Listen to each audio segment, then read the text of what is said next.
샬롬, 반갑습니다. 교류학교 네 번째 시간에 찾아오신 여러분을 진심으로 환영합니다. 지난 시간에 이어서 기독론을 함께 살펴보도록 하겠습니다.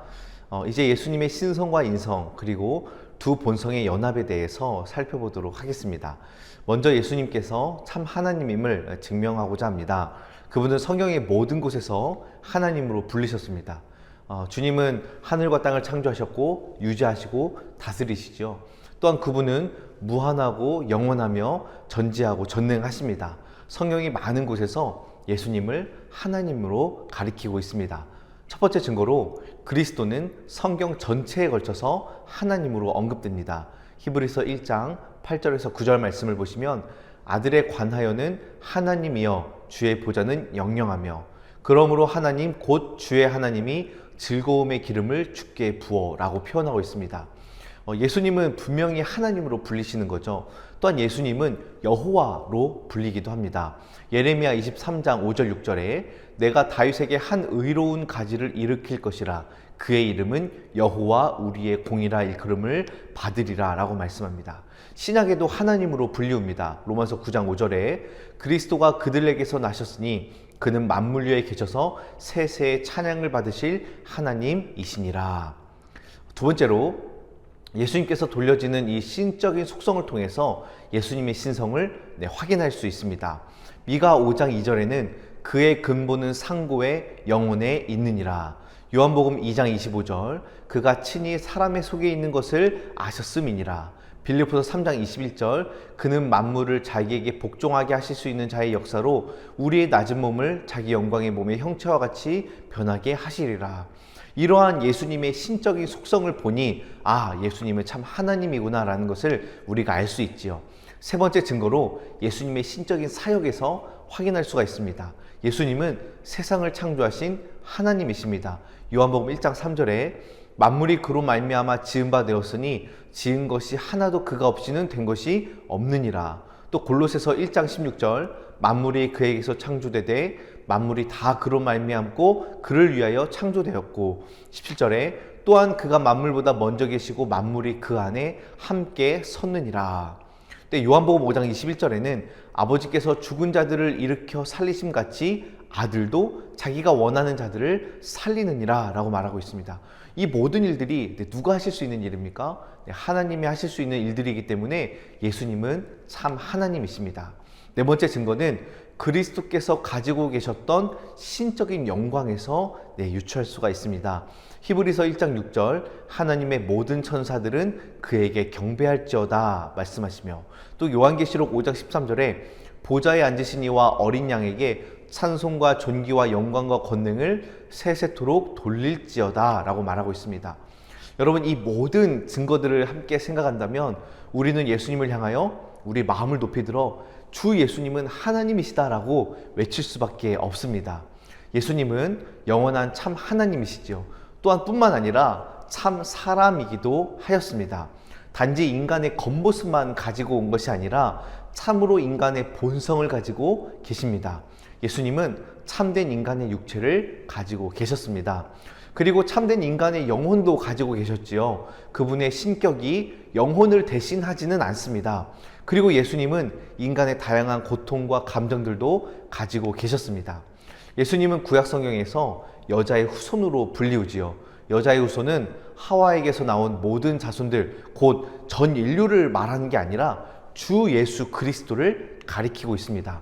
예수님은 마리아의 본질에서 나오신 참 사람이십니다. 성령으로 잉태되었지만 성령의 아들이라고 불리우지 않지요. 아들됨은 하나님 아버지의 영원한 낳으심의 결과입니다. 또한 참 인간이시지만 죄가 없는 인간의 본성을 소유하고 계십니다. 그러므로 예수님은 한 윗격 안에 참 하나님이요 참 사람이십니다. 예수님은 한 윗격 안에서 영원하고 전능하며 전지하신 분으로 계시고 동시에 육신과 영혼을 가지신 사람으로 시간 속에 태어났고 고난을 받고 죽으셨습니다. 신성과 인성은 신적 윗격 안에서 신비하게 연합하였습니다. 이 연합은요 취하심이라는 것을 통해 이루어졌습니다. 한 윗격으로서 신성이 인성을 취하신 거죠. 빌립보서 2장 6절에서 7절 보면 그는 근본 하나님의 본체시나 하나님과 동등됨을 취할 것으로 여기지 아니하시고 오히려 자기를 비워 종의 형체를 가지사 사람들과 같이 되셨고 라고 말씀합니다. 그리스도 안에서 두 인격, 곧 신적인 인격과 인간적 인격이 같이 있는 게 아니라 신적인 위격만 있습니다. 참 하나님으로 있습니다. 그러나 한 위격 안에 신성과 인성 두 본성이 존재하는 것입니다. 이 취하심이라는 방식으로 성립된 이 연합은 하나님의 신격이 사람이 됨으로 일어난 게 아닙니다. 말씀이 육신이 되어 라는 표현이 있는데 이 표현은 두 본성이 한 위격 안에서 연합되었다라는 표현이지 결코 하나님의 신격이 사람으로 변했다라는 의미는 결코 아닙니다. 신성이 인성으로 변할 수 없듯이 인성도 신성으로 변할 수 없습니다. 왜냐하면 유한한 것이 무한하고 영원한 것이 될 수가 없기 때문이죠. 또한 신성이 피조물에게 전달될 수도 없습니다. 그렇다고 해서 두 본성이 섞여서 어떤 제3의 인간형이 나왔냐? 이것도 아닙니다. 이 연합은요, 변함이나 섞임이 없이 일어나며 각각의 본성은 제각기 고유한 속성을 유지하고 있습니다. 그러므로 그리스도는 인성뿐만 아니라 신성도 가지고 계십니다. 한 위격 안에 이루어진 이 두 본성의 연합은 은사와 영광의 전달, 속성의 전달, 사역과 직분의 전달이라는 세 가지 결과를 가지고 옵니다. 첫 번째로 은사와 영광의 전달입니다. 두 본성의 연합으로 그리스도의 인성은 천사를 비롯해 모든 피조물이 가지는 가치보다 더 탁월한 가치를 얻게 되었습니다. 이 인성은 하나님의 아들의 영혼과 육신을 가지고 있기 때문입니다. 이 인성은 특별히 성령을 충만하게 받았고 지혜와 거룩함 그리고 또 다른 은사들을 충분하게 받았습니다. 두 번째, 속성의 전달입니다. 그리스도 안에 있는 각 본성은 고유한 속성들을 위격으로 전달합니다. 그분의 신성으로 인해 무한하고 전지하고 전능한 그런 속성들이 나타나고 그러면서 동시에 인성으로 인해서 동일한 시간에 한 장소에 밖에 있을 수 없고 죄는 없지만 인간의 감정을 가지고 배고프기도 하고 목말라 하기도 했습니다. 그러나 인성이 신적인 속성을 가질 수는 없고 신성의 속성이 인성에게 전달되지 않습니다. 세 번째로 사역과 직분의 시행이 전달됩니다. 그리스도는 두 본성을 따라 중보자가 되십니다. 그분의 인성뿐만 아니라 그분의 신성도 함께 하는 거예요. 예수님은 성육신을 통해서 종의 형체를 취하시고 아버지께 죽기까지 순종하심으로 중보자의 사역을 감당하셨습니다. 그리고 신성은 인성을 지탱하고 죽음에서 살리고 자신이 당하신 고난과 율법의 성취를 유효하고 효과적인 것으로 만들고 적용하였습니다. 그리하여 자신의 백성들을 가장 큰 악에서 구원하실 수 있게 하셨지요.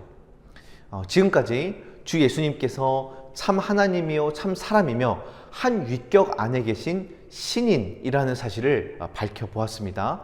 이제 우리는 이 중보자에 관해서 한번 생각해 보기를 원합니다. 하나님의 아들께서 친히 인간의 본성과 연합하셔서 죄인을 구원하는 일이 여러분 얼마나 위대한 일입니까?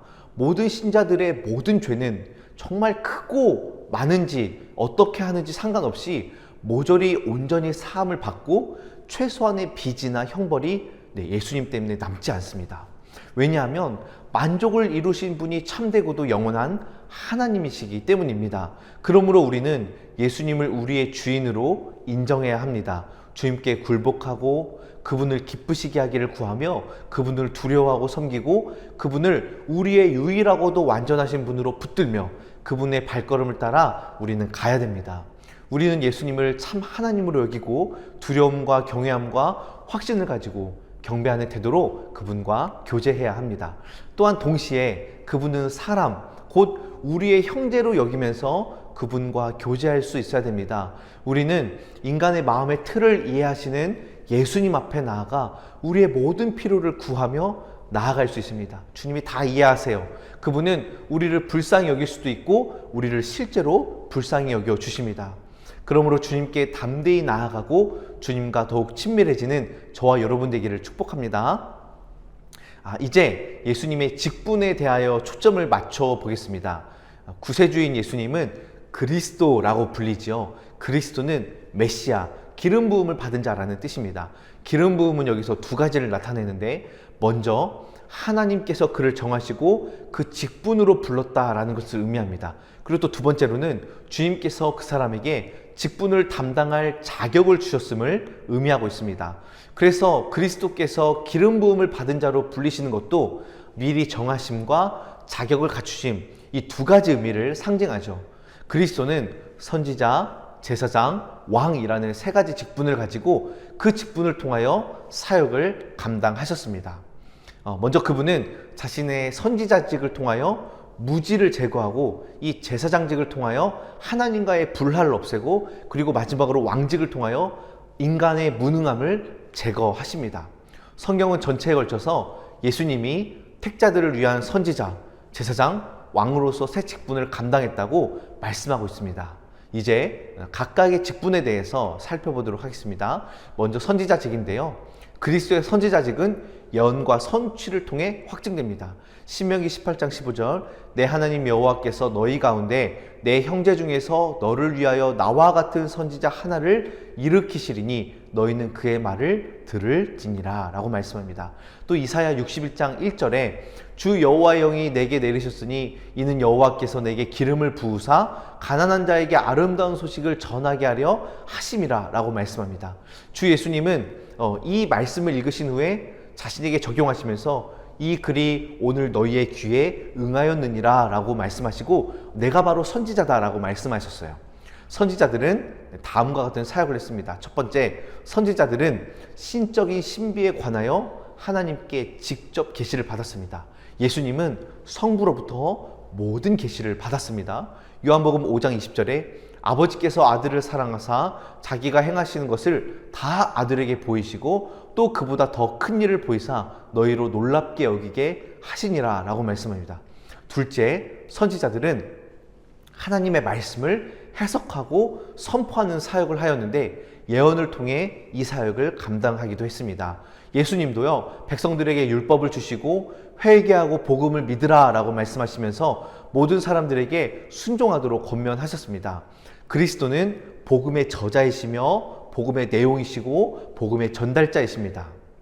셋째, 선지자들은 미래의 일을 미리 말하는 사역을 합니다. 그리스도는 구원을 위해 자신이 겪을 일만 예언하신 게 아니라 세상과 교회의 앞으로 일어날 일들에 관하여, 그리고 또 심판의 날에 관하여 예언을 하셨습니다. 넷째, 선지자들은 기적을 통해 그들의 가르침을 확증하셨습니다. 예수님도 기적을 통해 자신의 가르침을 확증하셨고, 예수님은 자신의 고유한 능력으로 기적을 일으켰습니다. 누가복음 6장 19절에 온 무리가 예수를 만지려고 힘쓰니 이는 능력이 예수께로부터 나와 모든 사람을 낫게 하였더라 라고 말하고 있습니다. 그리스도는 자신의 선지자직을 수행하십니다. 먼저는 구약에 있는 자신의 선지자들을 통해 이 직분을 시행하셨고, 이 땅에 머무는 동안에는 이 직분을 직접 행하셨고, 승천하신 후에는 사도들과 목사들과 교사들을 통해 자신의 선지자직을 수행하고 계십니다. 예수님은 마음을 조명하여 하나님의 영광을 아는 빛을 주심으로 진리의 핵심을 이해하도록 하셨습니다. 그래서 사람들의 마음을 뜨겁게 하고 거듭나게 하고 믿음을 주시고 진리로 자유롭게 하십니다. 그리스도는 신적인 권위를 가지고 선포하셨어요. 그분은 거룩하고도 통찰력 있는 열심을 가지고 선지자직을 감당하셨습니다. 여러분, 그렇다면 예수님의 선지자직이 우리에게 어떤 유익을 줍니까? 영적으로 혼미하고 어두운 상태에 있는 모든 사람은 예수님을 찾아야 됩니다. 하나님에 대한 지식을 원하는 모든 사람은 그리스도께 가야 됩니다. 지식이 없이는 하나님과 그리스도를 사랑할 수 없습니다. 여러분, 무지함은 모든 죄의 원인이 됩니다.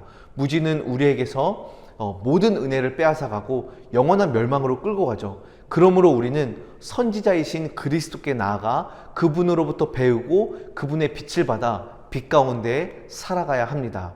예수님이 가르쳐 주신 지식은 구원에 이르는 길이요 천국에서 누리는 특별한 복락이 있습니다. 우리가 암흑에서 구원받고 영적인 빛으로 조명을 받으려면 위대한 선지자이신 예수님께서 우리를 가르치는 직무를 수행하셔야 합니다.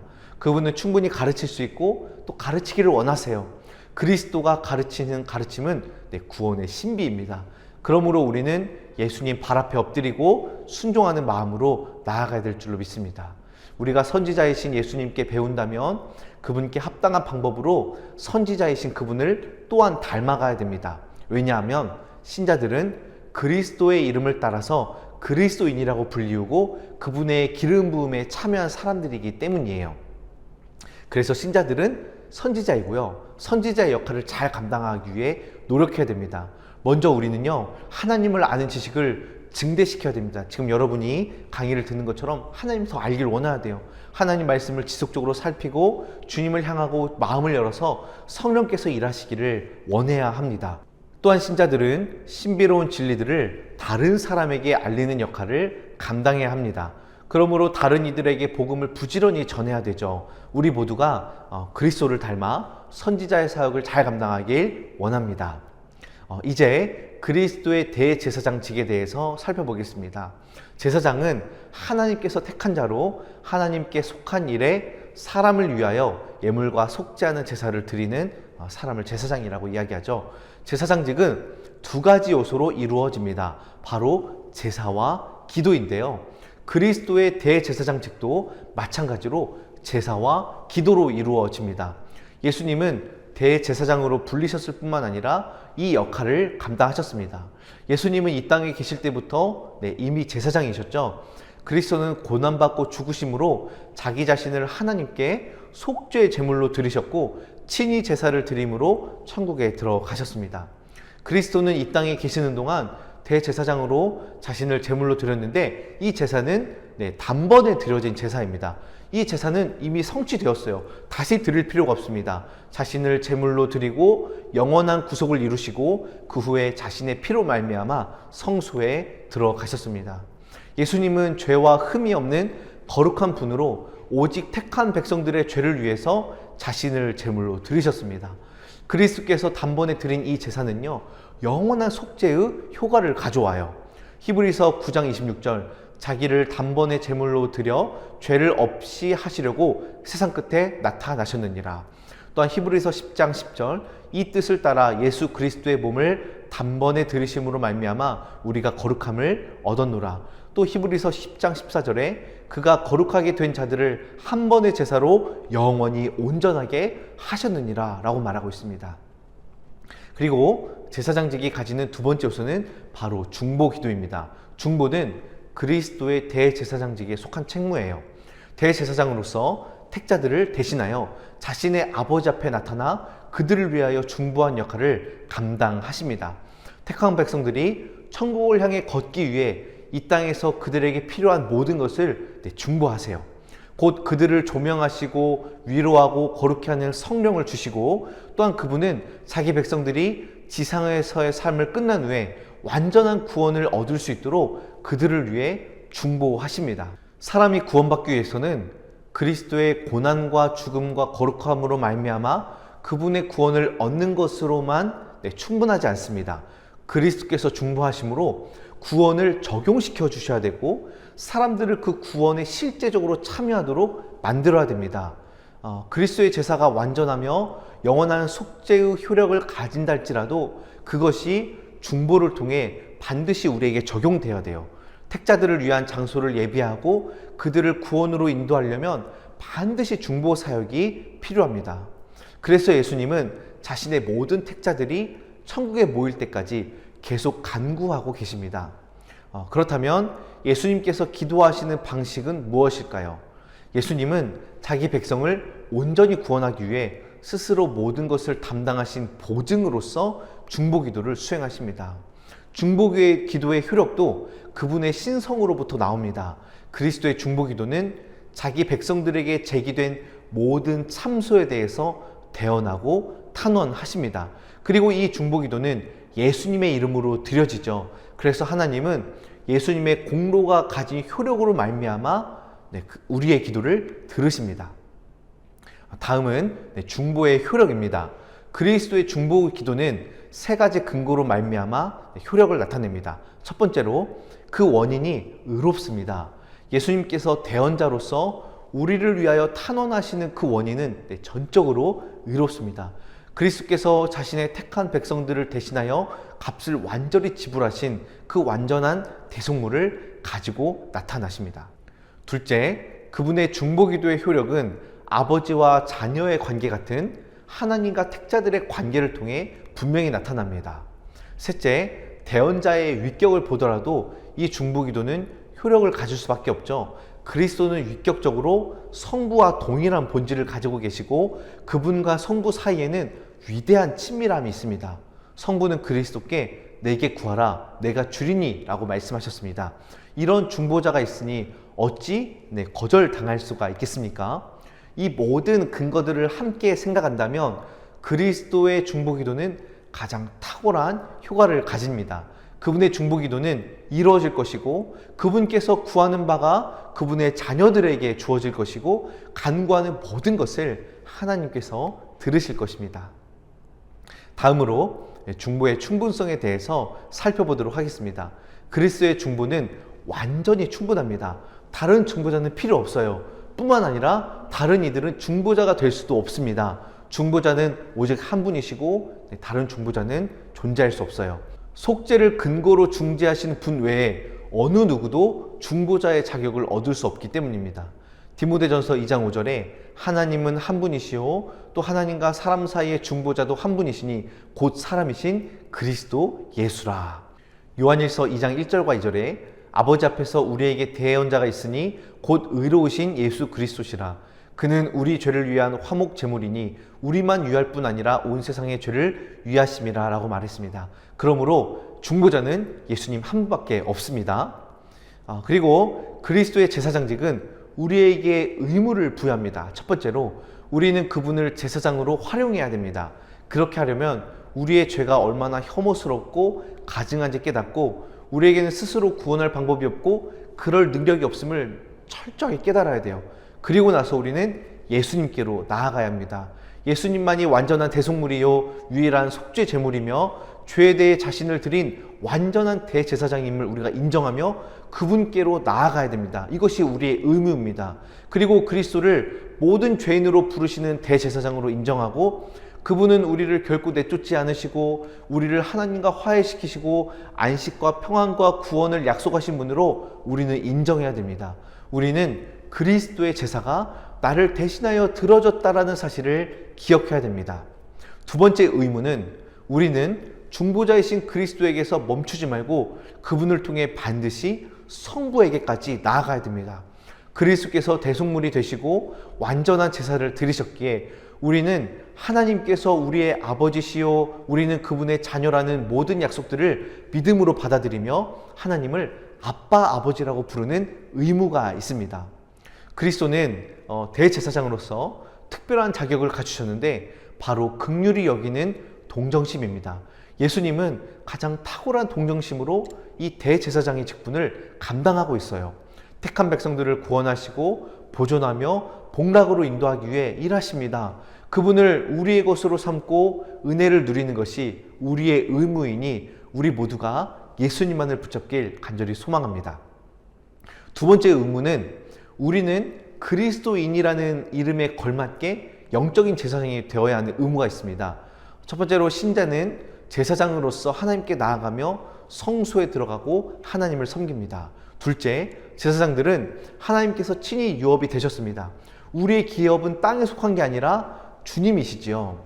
셋째, 제사하는 일에 종사를 합니다. 우리의 옛사람을 죽이고 우리의 기도를 보좌 앞에 금제단에 드리며 가난한 자들을 위해 아낌없이 나눠주고 자신의 것을 주님께 바치며 우리 자신도 하나님께 바치는 그러한 제사를 우리는 드리게 됩니다. 이와 같이 우리는 영적인 제사장으로 참된 그리스도인의 길을 걸어야 합니다. 이제 그리스도의 왕직에 대해서 살펴보겠습니다. 왕직은 그리스도의 세 번째 직분이죠. 예수님은 왕이시며 그분 외에 다른 왕은 없습니다. 그리스도는 삼중적인 의미에서 왕이신데 첫 번째, 그리스도는 창조의 왕으로서 왕이십니다. 예수님은 하나님이십니다. 스스로 모든 위엄과 존귀와 영예와 영광과 능력을 가지십니다. 그분은 피조물을 창조하셨고요. 자신의 위엄과 다스리는 능력과 실제적인 통치를 가지고 만물을 다스리시는 유일하고 위대한 왕이십니다. 둘째, 하나님은 자기 백성을 다스리는 특별한 왕으로 예수 그리스도를 세우셨습니다. 그래서 예수님은 자신의 교회의 왕이십니다. 그분은 교회 가까이에 그리고 교회 안에 거하는 왕이십니다. 예수님은 교회 왕으로서 자신의 교회를 모으고 교회를 어둠의 권세에서 빼내 자신의 나라로 옮깁니다. 그리고 대적으로부터 교회를 보호하고 자신의 말씀과 성령으로 교회를 다스리십니다. 예수님은 만왕의 왕이시오 만주의 주이시고 하늘과 땅의 모든 권세를 가지신 영광스럽고 탁월한 왕이십니다. 셋째, 주 예수님은 영광의 나라를 다스리는 왕으로 영원토록 남으실 것입니다. 이제 우리는 왕이신 그리스도를 어떻게 적용해야 할지 한번 살펴보겠습니다. 먼저 왕이신 예수님을 알고 예수님을 사랑하는 이들은 이렇게 위대하신 왕의 주권적인 위엄이 알려지지 않는 것에, 그리고 또 사람들이 이것을 두려워하지 않는 것에 슬퍼해야 됩니다. 사람들은요, 그리스도를 왕으로 인정하지 않고 교회를 다스리는 왕으로 인정하지 않습니다. 그분은 하늘에 계시면서도 왕으로서 자신의 교회를 다스리시고 이곳에서 일어나는 모든 일과 모든 사람들이 하는 일을 눈여겨보고 있어요. 그러므로 모든 사람은 그리스도를 왕으로 알고 인정해야 됩니다. 모든 이들은 그분을 왕으로 존귀하게 대하고 여겨야 됩니다. 그분의 모든 백성들은 우리의 왕에게서 발견되는 위엄과 탁월함으로 말미암아 예수님을 기뻐하고 예수님을 사랑하고 그분께 굴복하며 경배해야 될 줄로 믿습니다. 그리스도를 더 분명히 바라보는 것, 친밀하게 바라보는 것, 그분의 영광의 광채로 충분하게 우리가 나아가는 것이 바로 우리의 의무죠. 주님은 우리의 왕이시기에 우리는 반드시 그분을 신뢰하고 그분께 보호받고 있고 안전하다라는 것을 확신해야 됩니다. 여러분, 예수님이 아닌 다른 데에서 안전을 구하지 마십시오. 오직 예수님 안에서 안식을 누릴 수 있음을 확신하시길 바랍니다. 이제 우리는 그리스도의 기름 부으심에 참여한 자로서 예수님을 닮아야 될 의무가 있습니다. 예수님은 자신의 택한 백성들을 왕으로 부르셨어요. 우리는 왕의 마음을 가지고 왕의 지위에 있으며 왕의 위엄을 누리고 왕의 소유를 가지고 왕적인 통치를 할 것입니다. 신자들에게는 왕의 영광과 왕의 자유를 가지고 있어요. 하나님의 형상에서 그 모든 것이 뿜어져 나옵니다. 그러므로 하나님의 자녀인 저와 여러분은 왕의 영광을 가지고 있기에 모든 경건과 겸손과 온유함과 지혜와 존귀함으로 이 영광을 날마다 드러내야 됩니다. 이로써 왕이신 예수님이 더욱 존귀해지실 수 있을 것입니다. 우리는 왕의 권세도 가졌습니다. 그래서 마귀와 마귀의 나라에 맞서 승리했습니다. 아직 전쟁 중이지만 원수들은 반드시 패할 것이고 우리는 확실한 승리를 거둘 것입니다. 그러므로 이 모든 은혜들을 사용하며 예수님의 영예를 위해 교회를 빛내기 위해 살아가야 될 줄로 믿습니다. 이제 우리는 예수님이 직분들을 수행하셨던 상태에 대해서 살펴보겠습니다. 특별히 그분의 대제사장 직분과 관련해서 살펴볼 텐데요. 낮아지신 상태에서 희생제사를 수행하셨고 높아지신 상태에서 중보기도를 수행하셨습니다. 낮아지심의 상태를 비하라고 하고 높아지심의 상태를 승귀라고 합니다. 먼저 그리스도의 낮아지심을 살펴보겠습니다. 그리스도의 낮아지심에는 두 가지 요소가 있습니다. 하나는 만족을 이루기 위해 그분께서 고난을 받으신 것입니다. 그리고 그분이 받은 고난은 영혼이 받은 고난과 육신이 받은 고난으로 나눌 수 있습니다. 예수님은 특별히 영혼의 고난을 당하셨습니다. 그분은 이성적인 상태에서 고난을 받으셨어요. 영혼의 고난은 영혼이 하나님의 진노를 느끼는 겁니다. 보증되시는 분의 영혼이 고난을 당하지 않고서는 인간의 생명을 위한 속죄가 이루어질 수 없습니다. 인간의 영혼은 죄를 범하기 때문에 그 영혼도 벌을 받아야 되죠. 이 모든 고난을 없애려면 보증되신 예수님께서 그분의 영혼의 벌을 받으셔야 됐고 영혼의 고통을 견디셔야만 했습니다. 성부는 모든 빚과 호의를 거두시고 자신의 진노를 예수님께 온전히 쏟아 부으셨습니다. 그리하여 그분은 극도의 슬픔에 빠진 채 홀로 계셨습니다. 마태복음 27장 46절 나의 하나님 어찌하여 나를 버리셨나이까. 이 표현은 아무런 위로가 없고 아무런 도움도 없고 가장 고통스러운 상태를 말합니다. 그분의 영혼이 경험한 고통의 진정한 원인은 다음과 같아요. 첫 번째, 그리스도께서 죄의 모든 것을 느끼셨을 뿐만 아니라 죄인이 된다는 의미를 온전히 깨달으셨기 때문입니다. 그분께서 마치 죄악을 범한 것처럼 택한 백성들의 죄를 짊어지심으로 모든 죄를 제거하셨습니다. 그리하여 하나님께 불순종하고 그분을 대적하는 것이 무엇인지, 죄에 참여한 사람이 된다는 것이 무엇인지를 다 느끼셨습니다. 둘째, 그리스도께서 죄로 말미암아 하나님에게서 분리되는 것을 가장 강력하게 느끼셨기 때문입니다. 하나님께서 진노 가운데 모든 은혜와 호의와 빛을 거두고 그를 버리고 거부하며 내쫓으시는 것이 어떤 것인지, 죄인이 홀로 버려질 때 어떤 공포와 불안과 어둠과 비참함과 슬픔을 겪게 될지 다 아셨어요. 택함 받은 우리가 이 모든 것을 경험해야 하지만 예수님께서 우리를 대신해 이 모든 것을 담당하셨습니다. 셋째, 그리스도께서 저주받은 자가 되는 것과 하나님의 진노가 정당하게 나타나는 것, 그리고 하나님에 대한 경험이 주는 공포에 속한 모든 것을 다 겪으셨기 때문입니다. 이 진노가 얼마나 무서운지 예수님이 다 담당하셨습니다. 하나님의 호의에서 완전히 벌어진 채 끔찍하고 교활한 방식으로 공격당하는 것이 극한의 고난이라는 것을 아셨어요. 이처럼 그리스도는 영혼에 이러한 많은 고난들을 다 당하셨습니다. 이제 그리스도께서 육신으로 당하신 고난에 대해 살펴보도록 하겠습니다. 첫 번째는 그리스도가 세례를 받고 공생애를 시작하기 전에 받으신 고난입니다. 그분은 가난했고 멸시받을 만한 환경에서 태어났습니다. 그리고 애굽으로 도망가기도 했고, 또한 묵수로 일하면서 먹을 것을 얻어야 되는 인간의 형벌도 순종하셨습니다. 두 번째로 그리스도께서 세례를 받으신 후부터 겟세마네 동산까지의 시기입니다. 그분은 대적인 마귀로부터 유혹과 공격을 받으셨습니다. 또한 바리새인들과 서기관들과 통치자들의 미움과 멸시도 받았어요. 낭떠러지에 떨어뜨리려고도 했고 돌을 들어 죽이려고도 했습니다. 또한 예수님은 가난했고 굶주릴 때가 있었고 머리 둘 만한 자리조차 없었습니다. 세 번째로 그리스도께서 겟세마네 동산에서 당하신 고난의 마지막 부분입니다. 예수님은 제자들에게 배신당했습니다. 모든 제자들이 예수님을 버렸고 예수님은 살인자처럼 재판장에 끌려가셨습니다. 거짓 증인들에게 참소를 당했고 어떤 종이 휘두른 주먹에 입을 맞았고 조롱을 당했고 치뱉음을 당했습니다. 살인범처럼 무자비하게 채찍에 맞았고 머리에 과시관 쓰셨고 골고다 언덕에서 십자가에 못 박히셨습니다. 수많은 사람들 눈앞에서 비참한 상태로 조롱을 당하셨습니다. 그분은 3시간 동안 어둠 속에서 매달렸고 하나님의 진노르는 진노를 경험하며 결국 숨을 거두었습니다. 네 번째로 그분의 장사입니다. 예수님께서 죽으신 후에 그분의 옆구리와 심장이 창에 찔려 피와 물이 나왔습니다. 아리마대 요셉이 예수님의 시신을 인수해서 새 무덤에 누이고 커다란 돌로 막았지요. 이제는 사람들의 눈앞에서 사라지는 죽음의 고난까지 다 받으셨습니다. 예수님께서 3시간 동안 십자가에서 당한 고난만 고난이 아니에요. 지금까지 앞에서 언급한 모든 고난 전체가 택자들의 죄를 속량하는 것입니다. 그분의 궁핍한 삶에서부터 그분이 당하신 모든 고난이 우리의 죄를 속지 않은 본성을 가지고 있습니다. 그분은 자신의 택한 백성들을 대신하여 이 모든 고난을 받으셨고 삶 전체를 통해 만족을 이루셨습니다.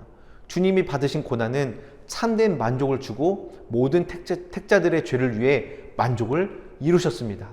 그분의 고난으로 말미암아 하나님의 자녀들을 대신하여 그들의 죄에 대한 하나님의 공의를 본질적이고도 참되게 만족시킨 거예요.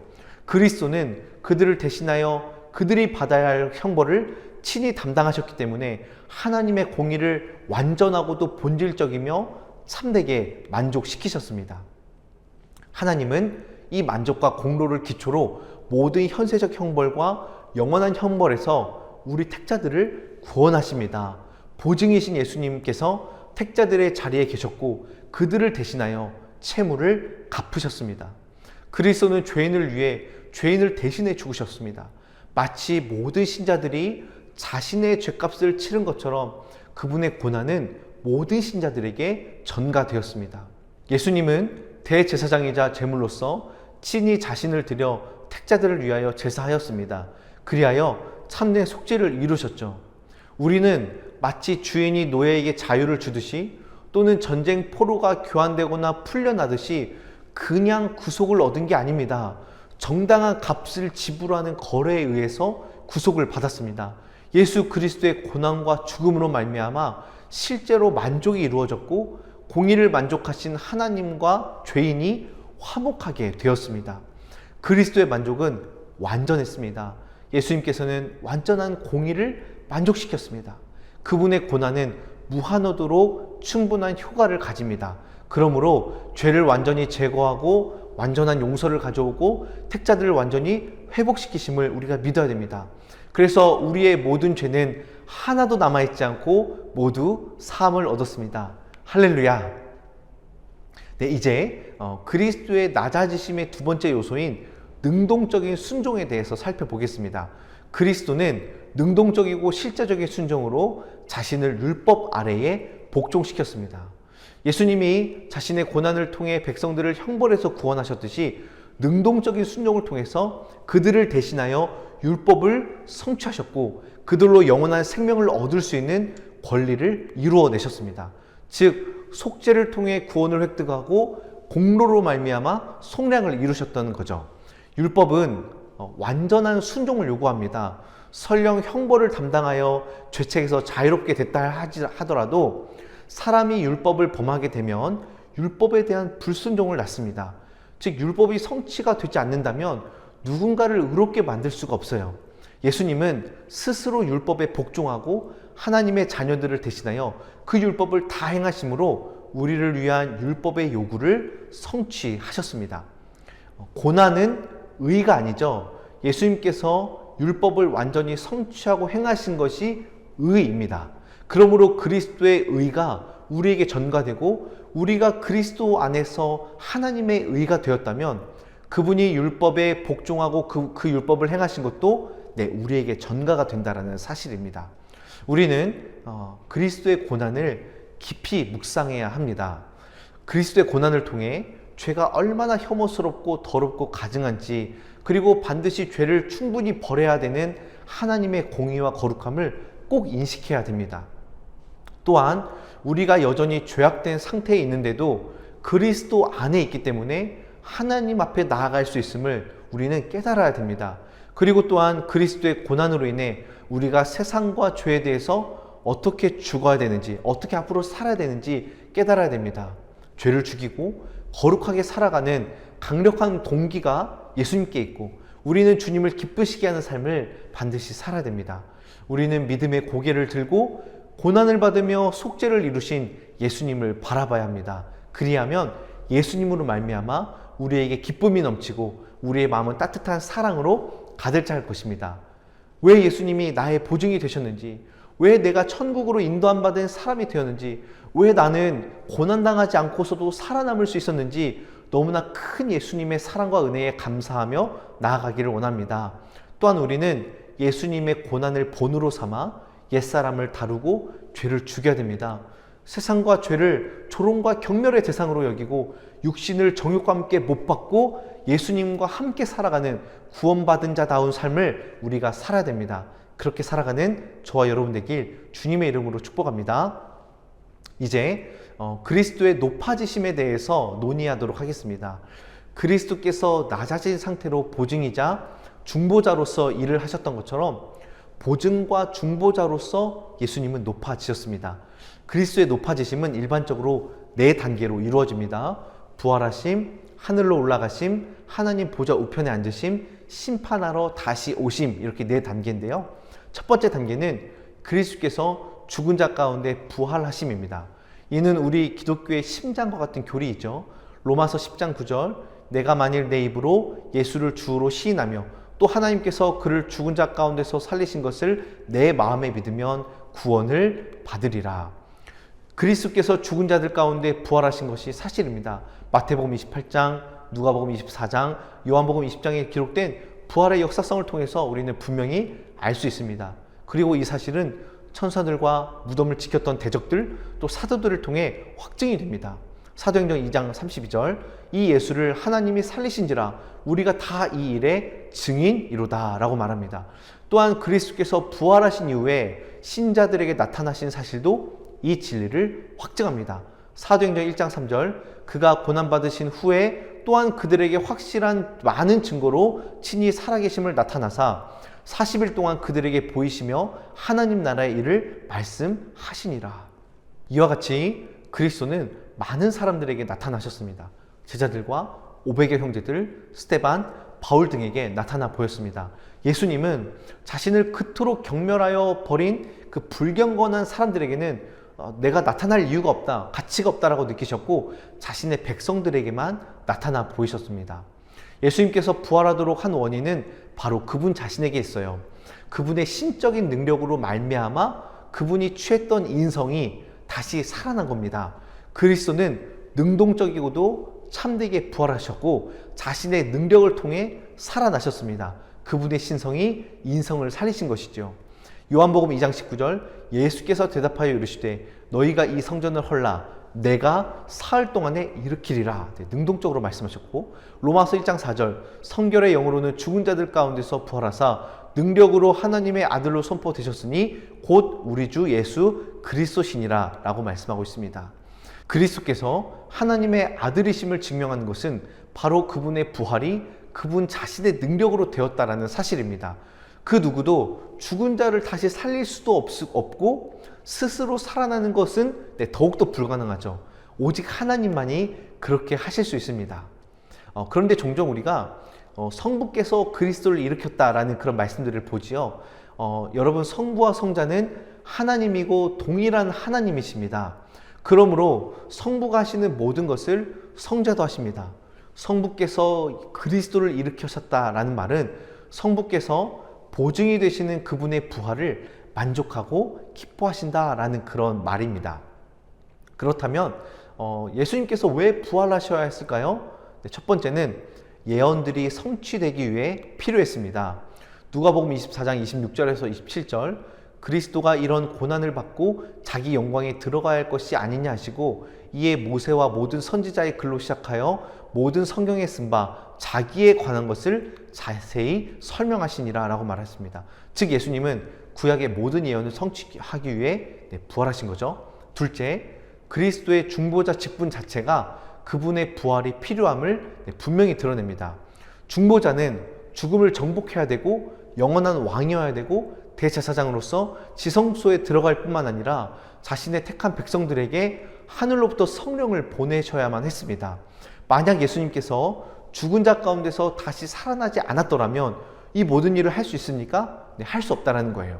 그렇다면 그리스도의 부활을 통해 얻는 효과와 유익은 무엇일까요? 첫 번째 열매는 칭의입니다. 하나님의 모든 자녀들은 그리스도 안에서 화해를 이루고 모든 죄책과 형벌로 자유롭게 되고 의롭다 칭하게 되었습니다. 두 번째 열매는 성화입니다.